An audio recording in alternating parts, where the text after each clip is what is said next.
Toda alma esteja sujeita às autoridades superiores, porque não há autoridade que não venha de Deus, e as autoridades que existem foram por ele instituídas. Romanos capítulo 13, versículo 1. Graça e paz. Vivemos em tempos onde a relação entre fé, política e autoridade está em constante tensão.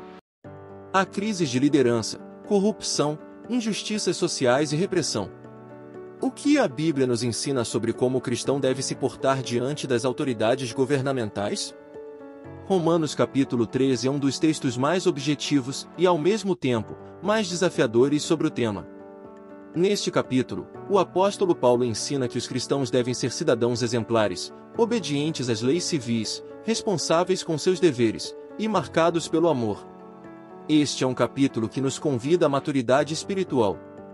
Nos desafia a equilibrar nossa lealdade ao reino de Deus com nossa vida dentro de um estado humano. Vamos mergulhar juntos nesse texto com um coração aberto, buscando discernir como viver nossa fé em sociedade.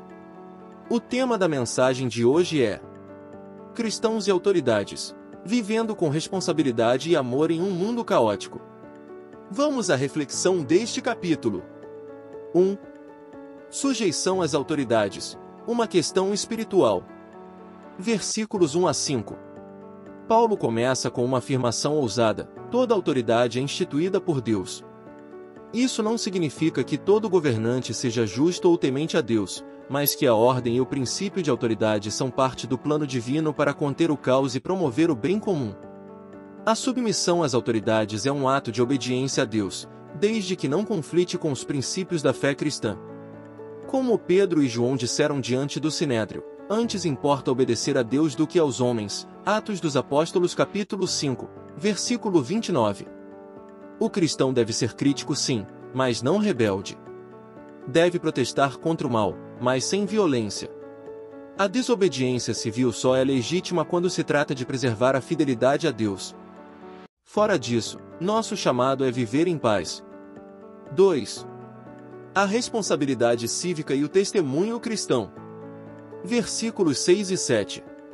Paulo fala sobre pagar tributos e impostos, algo que também foi ensinado por Jesus. Dai a César o que é de César, e a Deus o que é de Deus. Mateus capítulo 22, versículo 21. Ser cristão não nos isenta dos deveres civis. Pelo contrário, nossa fé nos chama a ser os melhores cidadãos, honestos nos negócios, responsáveis com os tributos, respeitosos com as autoridades. A igreja primitiva vivia sob o Império Romano, muitas vezes opressor e idólatra. Mesmo assim, Paulo não pregou rebelião, mas transformação pela justiça e pelo amor. Esse é o caminho da luz. 3. O amor é o cumprimento da lei. Versículos 8 a 10. No coração deste capítulo está a afirmação: a ninguém devais coisa alguma, a não ser o amor com que vos ameis uns aos outros. Todas as leis de Deus e da sociedade se cumprem plenamente quando amamos nosso próximo. Quem ama, não adultera, não mata, não rouba, não cobiça. O amor é a ética mais elevada. O cristão não deve viver por obrigação, mas por compaixão. Nossa motivação não é o medo da punição, mas a glória de Deus e o bem do outro. 4. A urgência de uma vida santa. Versículos 11 a 14.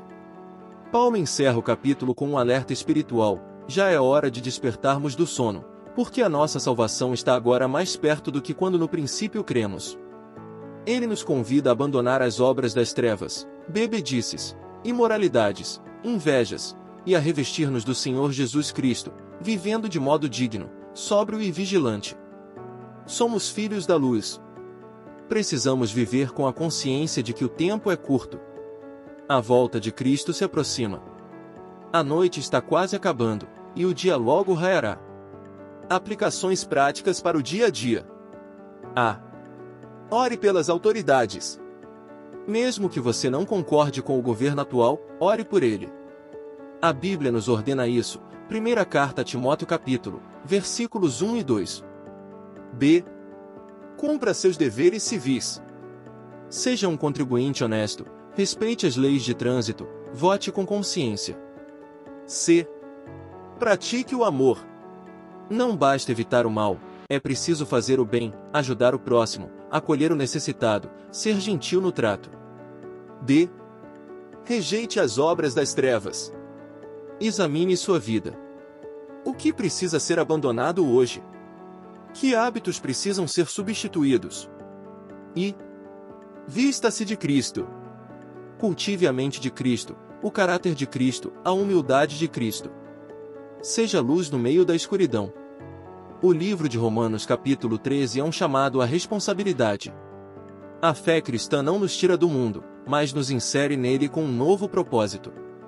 Fomos salvos pela graça para viver de modo santo, justo e amoroso. Devemos ser sal e luz na sociedade. Cumprir nossos deveres. Amar o próximo. Viver com integridade. Rejeitar as trevas. Esperar a volta do Senhor com vigilância e pureza. Lembre-se, não existe separação entre fé e cidadania.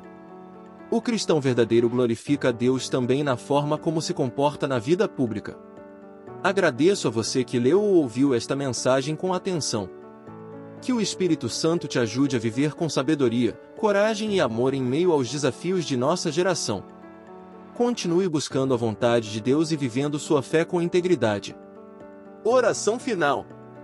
Senhor nosso Deus e Pai, te agradecemos por tua palavra que nos instrui em todos os aspectos da vida. Ajuda-nos a viver como cidadãos do céu, mas também responsáveis na terra. Dá-nos sabedoria para lidar com as autoridades, coragem para nos posicionarmos com verdade, e graça para amar com sinceridade. Desperta-nos do sono espiritual. Renova em nós o desejo de viver em santidade. Que a tua luz brilhe em nós e através de nós, até o dia glorioso da volta de Jesus. Em nome de Jesus. Amém.